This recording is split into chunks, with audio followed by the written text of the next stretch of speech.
the Trump team is already taking here. Well, and you raise a very important point, Catherine, which is that the special counsel in Washington is investigating events that are also more recent in time. Correct. Thank you. These events are, with respect to Stormy Daniels, are in the past, although, as Major Garrett pointed out earlier, there may be some behavior of former President Trump that took place while he was president, which would at least put it in the realm of his presidency rather than when he was a candidate or beforehand. Let me bring in Jessica Levinson. Jessica, Catherine Herridge was just talking about the Trump legal strategy such as it is. It's hard to know where the legal strategy begins and the political strategy ends or starts, but it was to attack Michael Cohen. That seems pretty textbook 101. You go with the weakest witness. Michael Cohen is an admitted liar. He basically made a career of lying. So why would he be telling the truth now? But on this question about going after the grand jury process, remind us again what the standard of proof is for a grand jury. And is there really anything that a defense team can go after? Or is that maybe more for public consumption than anything with legal standing? I think a lot of this is for public consumption. And of course, what the grand jury is looking at is whether or not they think a prosecutor, if they go forward and bring these charges, can prove them beyond a reasonable doubt. So the grand jury isn't just thinking, you know what, I think it's more likely than not that these crimes occurred. The grand jury is saying, yes, go ahead, go into a courtroom, and we think you, prosecutor, can show that very high bar, that you can clear that threshold of proof beyond a reasonable doubt. John, you just mentioned Michael Cohen, and I do think that's an issue, that if he is, in fact, one of the key witnesses, if not the key witness, that he's a convicted felon. But let's remember that in open court, in federal court, and a federal judge accepted this, he said, here's what happened. Individual number one, and we all know that that's the former president, directed me to make these payments, and he did so to affect the election. And that's in part why I am agreeing to go to federal prison for campaign finance violations. So I think that it is entirely possible that the prosecution can rehabilitate Michael Cohen and can say, what would be his interest in lying at this point? Yes, we can say he has a vendetta against the president, but it's very rare to find that perfect witness. And in this case, again, we have Michael Cohen on the record. All right, Jessica Levinson, thank you so much. And thank all of you, Scott McFarland, Catherine Herridge, Graham Cates, Finn Gomez. Thank you all for helping us sort through this. We will be right back with more coverage of the breaking news. I'm John Dickerson. You're streaming CBS News.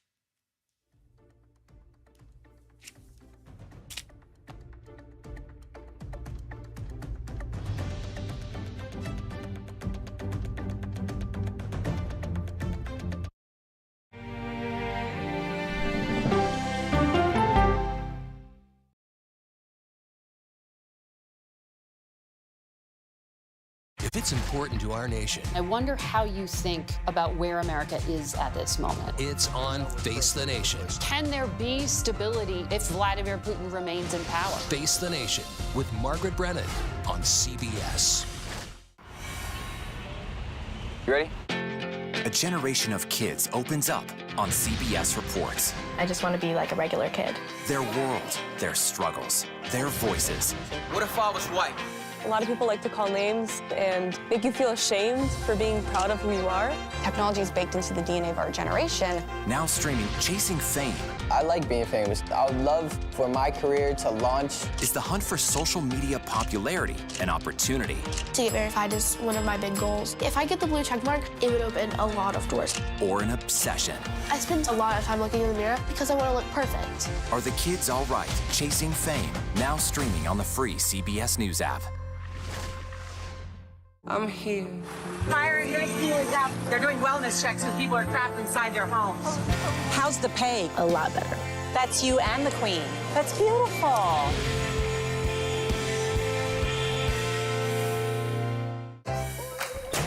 When you wake up in the morning, we want to be your go-to team. On our places. Bright, shiny faces. Nate has one of the quickest minds I've ever seen. Put me in the game, coach. Tony has a way of making people feel comfortable. The best interviews feel like it's just a conversation with a neighbor. Hey. Gail has this unbelievable knack to ask a question that is the question that you're asking at home. I've been told I could talk to a tree, and that's pretty much true. I'm feeling good. I don't go to work in the morning. I go for coffee with my two good friends, and we talk about the world. Your morning routine just got better. CBS Mornings, weekdays at 7. I'll see you in the morning. Stories that inform. Or you can be really old at 60, and you can be really young at 85. Inspire. How do we unlock the power within ourselves to be who we want to be? And brighten your day. The best part of fame is making people feel good. Always send the people home happy. Make every day a little more like Sunday morning. Here comes the sun. Stream now on the free CBS News app.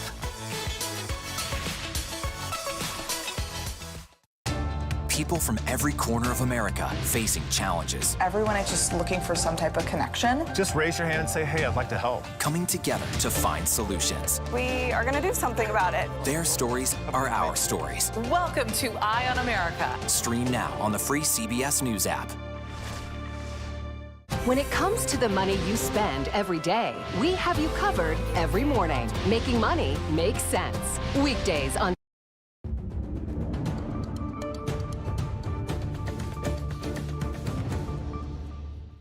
Welcome to CBS News Primetime. I'm John Dickerson. We are broadcasting to you from New York City, where tonight a new precedent has been set for this nation. For the first time in our history, a former president of the United States has been indicted. A Manhattan grand jury voted Thursday to charge Donald Trump in the hush money payment scheme during his 2016 campaign. Mr. Trump will be asked to surrender himself to authorities. He will be fingerprinted and photographed, then face a judge for arraignment. This part is important. Details of the indictment are sealed by the New York City Attorney General, Alvin Bragg. We do not yet know the specifics of what the 45th president is charged with. He responded to the indictment from Mar-a-Lago, his estate in Florida. Unsurprisingly, Mr. Trump called it a political persecution and said he was innocent, which he is until proven otherwise.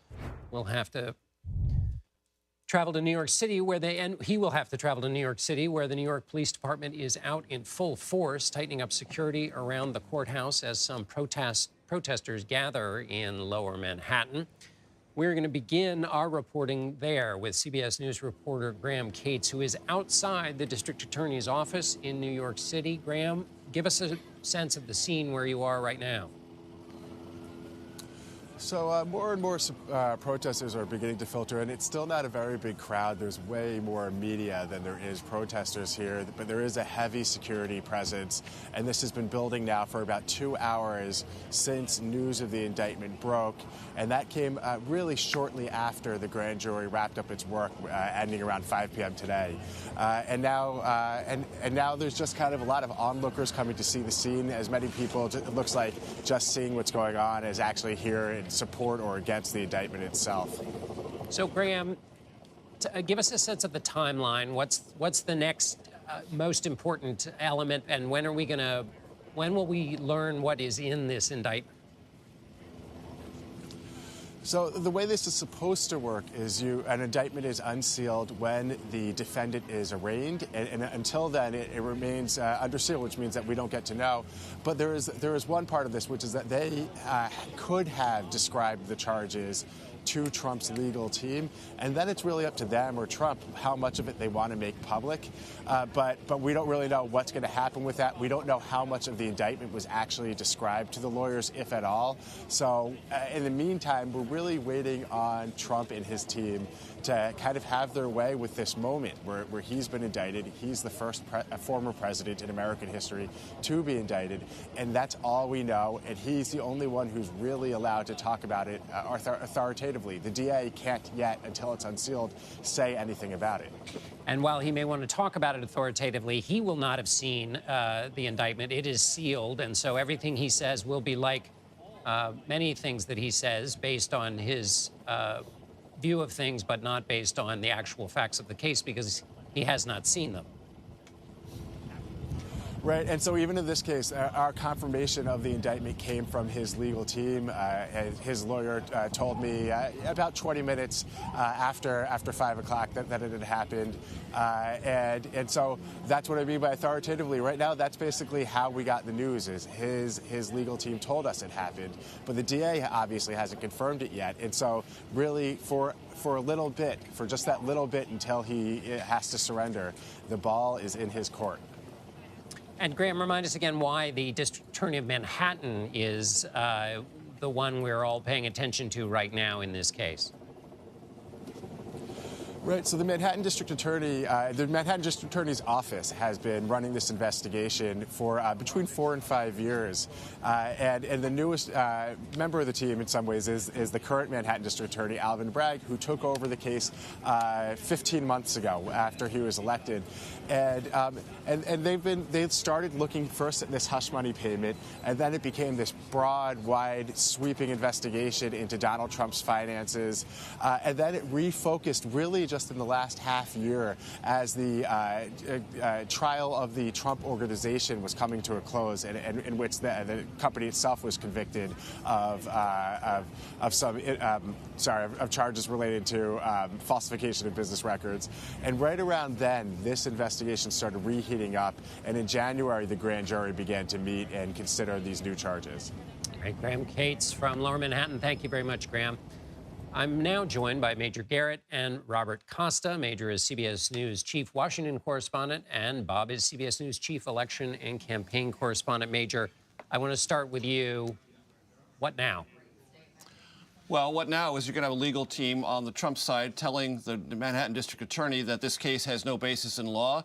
They may seek a venue change, take it out of Manhattan. They may say that the way that the district attorney handled the grand jury has some suspicious aspects to it. They're going to challenge this on every single legal front they can, which is the former president's right.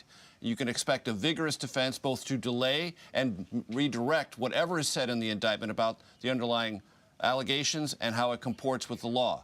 The Trump legal team will say, no, it doesn't fit within the law, and it doesn't fit within the fact pattern, in all likelihood, and it may not even be within the statute of limitations. The Trump legal team will look for every possible weakness in this indictment and fight each and every one of them tooth and nail. Bob, we're in the middle of a presidential campaign. What does this mean for President Trump's presidential run, and what's your sense of the rest of the field and how they respond? John, in the short term, we've seen a lot of Republicans, in terms of both the leaders of the party and rank and file, respond with grievance to the news of this indictment, expressing support for former President Donald Trump, rallying to his side politically. But long term, this is a political and legal variable. We do not know how this is ultimately going to affect the Republican presidential race, whether voters might eventually tire of former President Trump and his legal challenges. But for now, this is certainly fueling his argument that he is, as he put it tonight on True Social, under political persecution.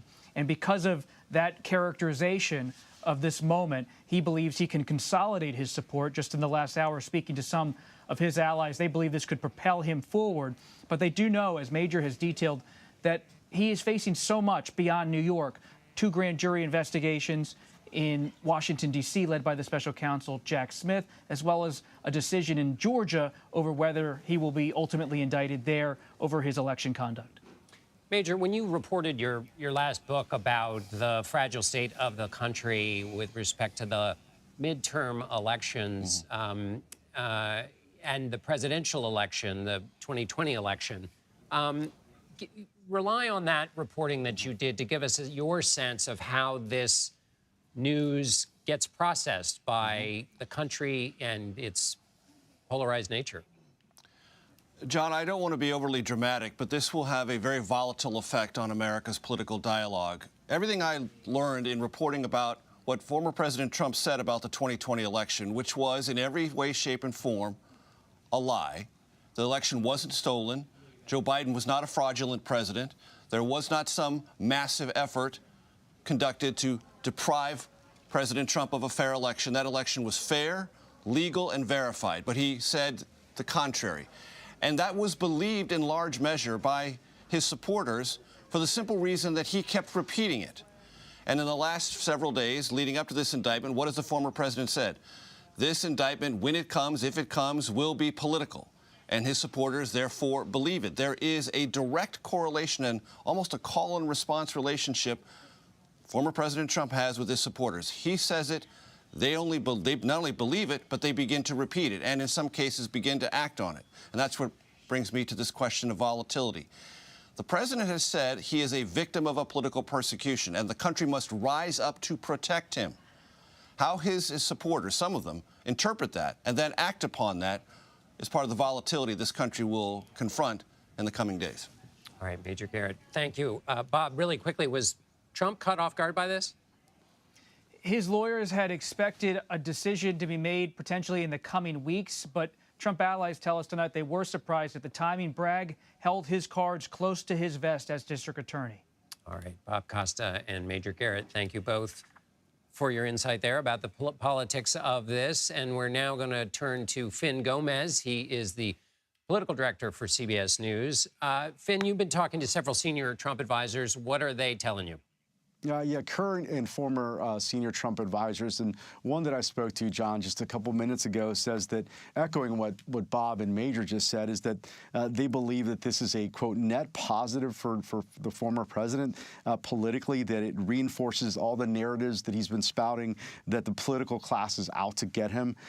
This advisor also predicts, the end of the quarter ends tomorrow, that the Trump campaign could have the best fundraising of the year following this indictment news, and possibly the best fundraising quarter of the cycle. Again, this is according to a senior advisor to the former president. But speaking to them, overall, the sense is that, at least initially, this will help Trump politically, with Republicans circling the wagons, if you will, around the former president and calling out what they believe is a falling in line with the argument that the former president has been saying, that the Manhattan DA is formulating this sort of political persecution against him, and it could again, at least initially, help him politically. However, I did speak to some others from other Republican rival camps to the president who say to me on background that they believe that this could also, in time, as we proceed through the cycle, this presidential cycle, it's still early, that some Republican primary voters could believe that this and potentially other indictments and the other investigations that are ongoing could have a detrimental effect on the president's chances to the nomination, and that you could see some supporters, consider other campaigns. And of course, it's still early, John, as you know. Ron DeSantis, who is expected to jump in later in the spring or early summer, has not, and he has been the closest in the recent polling to the former president.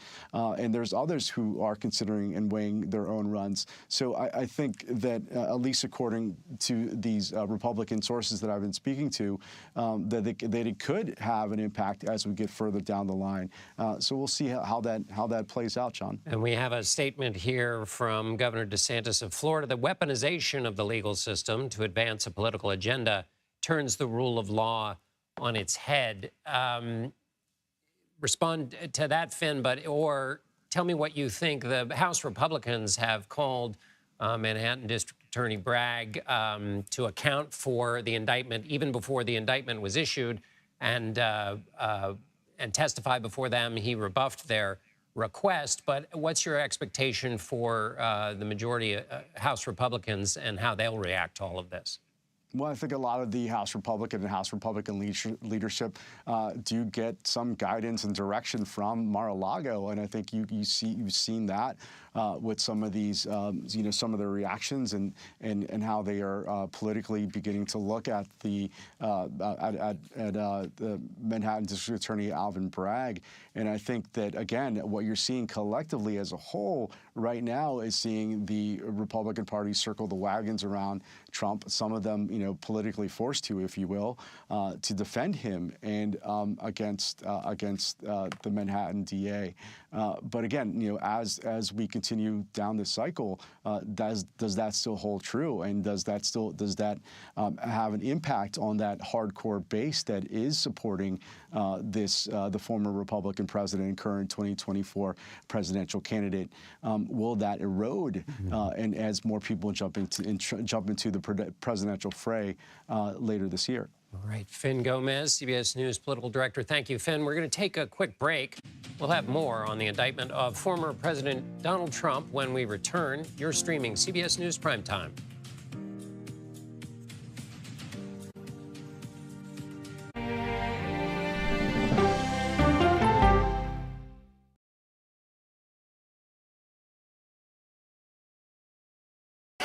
Hey there, welcome to The Uplift. I thought she was a groom, and I stepped back and I went, oh, you're the queen. She's going to be with me every instant that I'm alive. I just wanted to see if you'd go to Disneyland with me today. I look over at him and he's smiling. I'm going to remember that the rest of my life. They told us when he was going to be born, he was only going to live for 30 minutes. It's really a miracle that he's with us today. The Uplift. Stream now on the free CBS News app. When you wake up in the morning, we want to be your go-to team. On our places, bright, shiny faces. I don't go to work in the morning. I go for coffee with my two good friends, and we talk about the world. Your morning routine just got better. CBS Mornings. An original documentary from CBS reports. I always tell people that Twitter would not be Twitter without Black Twitter. It's just us being in fellowship with each other. And it becomes a conversation you don't want to be left out of. People really started to recognize the power of activism on Twitter. Based on that one tweet, the hashtag #OscarSoWhite was trending around the world. If anything has really powered Black Twitter, it's been humor. If your food ain't right, oh, we're going to tell you about that too. So we tend to create change, create culture and cool. That's how movements happen on Black Twitter and go beyond more than that. Black Twitter, the Twitterverse that changed a generation. Now streaming on the free CBS News app. You ready? A generation of kids opens up on CBS Reports. I just want to be like a regular kid. Their world, their struggles, their voices. What if I was white? A lot of people like to call names and make you feel ashamed for being proud of who you are. Now streaming Gender. I did not realize that you could change your gender. Realizing how you feel. You can be a boy, sometimes you feel like a girl, sometimes you feel like both. Redefining who you are. Identify as trans. Gender fluid. Non-binary and queer. Is the idea of gender a thing of the past? And to be yourself, always, no matter what anyone says, I love you. Are the kids all right? Gender. Now streaming on the free CBS News app. Stories that inform. Or you can be really old at 60, and you can be really young at 85. Inspire. How do we unlock the power within ourselves to be who we want to be? And brighten your day. The best part of fame is making people feel good. Always send the people home happy. Make every day a little more like Sunday morning. Here comes the sun. Stream now on the free CBS News app. The news doesn't have to always be depressing. What do you love about running? It can be uplifting. That human connection that we create on the broadcast every night is incredibly important.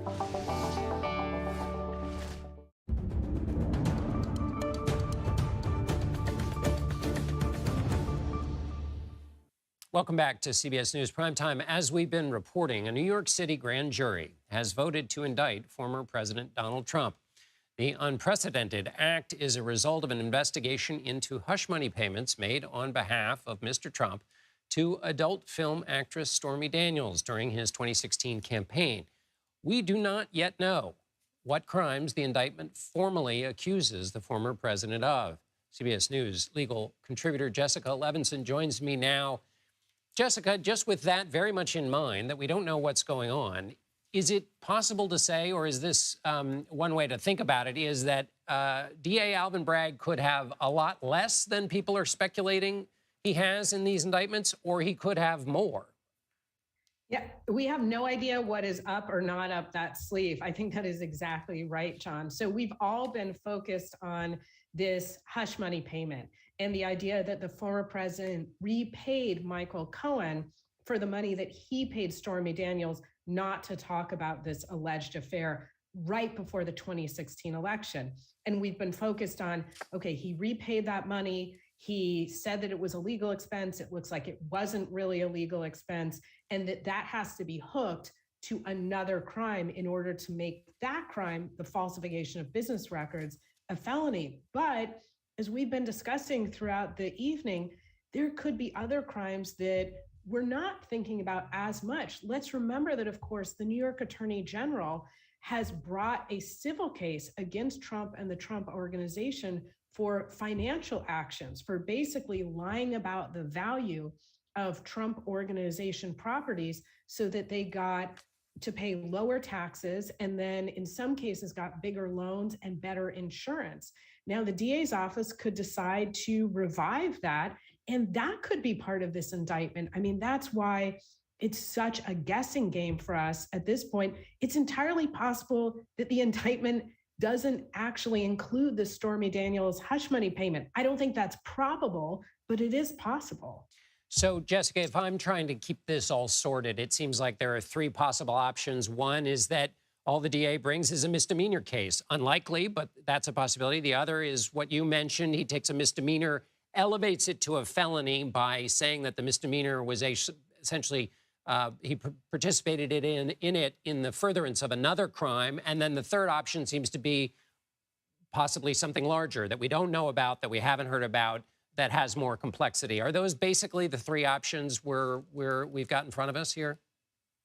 I think that's exactly right. Bucket number three being that big question mark of we don't know. Now, we think that that bucket would likely include, because that was what Alvin Bragg's predecessor was looking at, Cyrus Vance, that would likely include the potential financial crimes, that tax fraud that we were just talking about, the banking fraud that we were just talking about, the insurance fraud. Also because Michael Cohen testified in Congress about those actions and basically left breadcrumbs for the New York District Attorney's Office. The New York District Attorney, again, under the past DA, Cyrus Vance, basically moved away from that case, but the Attorney General decided to move forward. I think that is the most likely in the sense of big question mark bucket number three, as you outlined. I think that's what we're most likely potentially looking at. Right. And Mark Pomerantz, who worked in that office under Cyrus Vance, left the office because Bragg wouldn't continue the previous work that Vance had started. So that adds to some complexity about that third option, which we don't know what's under door number three. Let me ask you this question, Jessica. There was, we spoke earlier that I think it was Graham Cates who said, well, it is possible for Donald Trump to have some inkling about the indictment if the district attorney's office gave him a heads up about what might be in it. How likely do you think that is from a legal standpoint? Is that something prosecutors do? And then assessing this, which is in a weird political legal space, how likely do you think it is that they tipped off former President Trump to the actual details of the indictments against him? John, I'm going to be honest that I think the typical isn't going to give us a roadmap here. And I wish I could say, oh, this is what generally happens. But on the other hand, I'm really happy I can't say this is what generally happens, because you don't want all of our former presidents to potentially be facing criminal indictment and an arrest here. So did they potentially give the former president an indication of what was in this indictment? I think the chances are higher here than in other cases because you are dealing with a historic first. You are dealing with the former president. And there is, again, nothing that is conventional about this. And the best way for us to know if that happened is to listen to the way that the former president and those who speak on his behalf defend themselves and or attack the grand jury and attack Alvin Bragg. The best line, the best kind of breadcrumbs for us is to figure out which line of defense are they latching onto most strongly. And that will give us an indication if they know what this case is really about. Right, a sort of pre-buttal based on their insider knowledge, if they have it. Jessica Levinson, thank you so much, as always, for helping us sort through all of this. Now, thank you. Now we got CBS News congressional correspondent Scott MacFarlane, who joins us. Scott, how are lawmakers reacting to this? Somewhat predictable, because they've been reacting to this before the indictment came. They were anticipating it because of the former president's statement, and they're reacting similarly tonight as they were days ago. There's Adam Schiff, former January 6th Committee Select Committee member, who says it's unprecedented, but so too is the unlawful conduct in which Trump has been engaged. A nation of laws must hold the rich and powerful accountable even when they hold high office. There are Democrats responding as well from elsewhere in the country. Congressman Jerry Connolly of Virginia saying nobody's above the law. Other Democrats from California echoing that, saying nobody's above the law. And Republicans have been fiercely critical of Alvin Bragg. Tom Tillis of North Carolina being the first senator to issue a statement tonight saying the indictment doesn't pass the smell test. And House Speaker Kevin McCarthy accusing Alvin Bragg of weaponizing this prosecution to mess with the presidential election.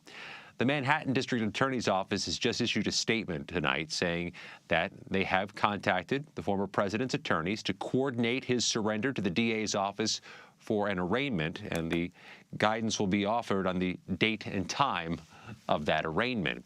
The political ramifications of this have already started playing out because this was expected. We know Republicans have targeted Alvin Bragg for investigation in the U.S. House, including the chair of the House Judiciary Committee and House Committee on Administration.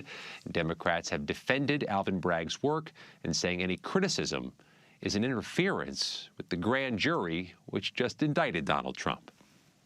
And we, in addition to the fact that nobody is above the law, nobody is guilty just because they've been indicted, which we should remind our viewers as well. Congressional Republicans have already vowed to investigate the Manhattan grand jury's investigation and the district attorney. How do you expect that part of the response to go in response now to the news that an indictment exists? I expect them to make this a more primary focus and to amplify those criticisms. If for no other reason, it amplifies the criticisms of Donald Trump. These committees do have subpoena power because they are the majority. The Republicans are in the U.S. House, and these committees argue they do have proper oversight. But some of this, if not all of this, is political theatrics. The Manhattan District Attorney was fierce in his criticism of these requests from House committees, and he appears under no desire to come down here in Washington and testify about his work. Scott, let's switch. We're obviously staying on this topic, but you know, you've covered so closely the attack of January 6th, the aftermath, and the changes that have taken place on Capitol Hill as leadership has to respond to national events from a security standpoint. What's the concern security-wise on Capitol Hill as the nation, as we hear news of this indictment? It's a good question, John, because there has been unequivocal concern that this latest chapter in Donald Trump's possible candidacy for 2024 requires an enhanced security posture at the Capitol and here in Washington. In fact, just this week, the U.S. Capitol Police Chief asked Congress for a 14% budget increase to nearly $840 million a year starting in 2024. And the top Democrat on the committee with oversight here, John, says Donald Trump, the candidate, may necessitate a budget increase because, the Democrats argue, he produces this toxicity in the political dialogue, which can contribute to threats and security risks. This only serves to underscore that point, as Donald Trump calls for people to protest in the streets and calls this effort to prosecute him a dangerous one. It adds this dangerous element to a political rhetoric, which is already pretty sharp and pretty polarized here. Scott, let me stick on that point, the polarized rhetoric. All of us have a responsibility in the wake of this moment to choose our words carefully. You've studied a lot of words and you spent a lot of time listening to members on the Hill. What is your assessment of the level of the rhetoric? In other words, there is a way to respond that lets the facts come out, and then there's a way to respond that is more incendiary How do you assess the response from the president's party, the former president's party, on that continuum? Their defense is so full-throated, and I can say from having been here about a quarter century covering the Congress, I haven't seen or heard a political dialogue this vitriolic and passionate as I've heard since January 6th. There was just last Friday a tour of the D.C. jail and the January 6th wing by House Republicans who came out of the jail and called those January 6th defendants political prisoners and denied an insurrection ever happened. Democrats walked out and said those January 6th defendants are privileged and coddled and that they are being treated quite fairly. That's just a snapshot in time of where Congress is over something caught on tape unlike any crime in American history, January 6th. And it begs the question, what happens next? If there's another prosecution by the grand jury investigating January 6th here in Washington, what level of toxicity will it further infuse into Congress's current dialogue and current existence? And just to update viewers, Kevin McCarthy, the Speaker of the House, has put out a statement saying Alvin Bragg has irreparably damaged our country in an attempt to interfere in our presidential election. So in that one instance, you have the Speaker of the House drawing a link here to an interference with a presidential election to give you a sense of the amplitude that the rhetoric has achieved already. Scott McFarland in Washington, thank you so much, Scott. Coming up, we'll have more discussion and analysis of the historic indictment of former President Trump. You're streaming CBS News Primetime.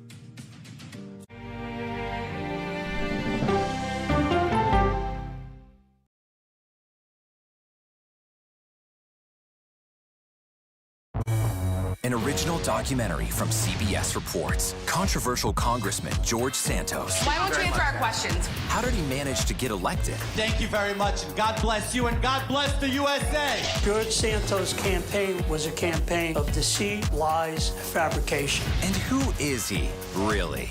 I knew him as Anthony DeVolder from Queens. Really, who he is, he's a fraud. I compare him to the Tinder swindler. From people who know him, the truth, the facts, the lies. He would say that he was worth $100 million.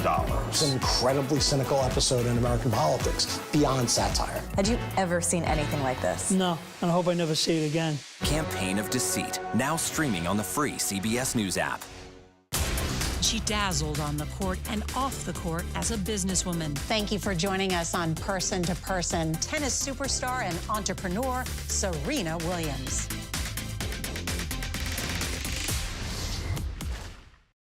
An original CBS Reports documentary. I asked my students, what are we going to do about racism in the United States? The backlash over teaching about racism in American schools. I don't think it has any place in the classroom. We can either pretend and say, no, we're not racist and we're all great people, or we can actually start to do the really, really hard work of addressing it. How did you lose your job? I made the statement that white privilege is a fact. Is it helping diversity and inclusion? When you bring in different people's stories and experience, it enriches education. If you don't talk about something, it doesn't go away. Or driving us further apart? What schools are doing to our children in the name of anti-racism is in fact teaching them racism. The intention is to put us in this war against each other. An original CBS Reports documentary, streaming now.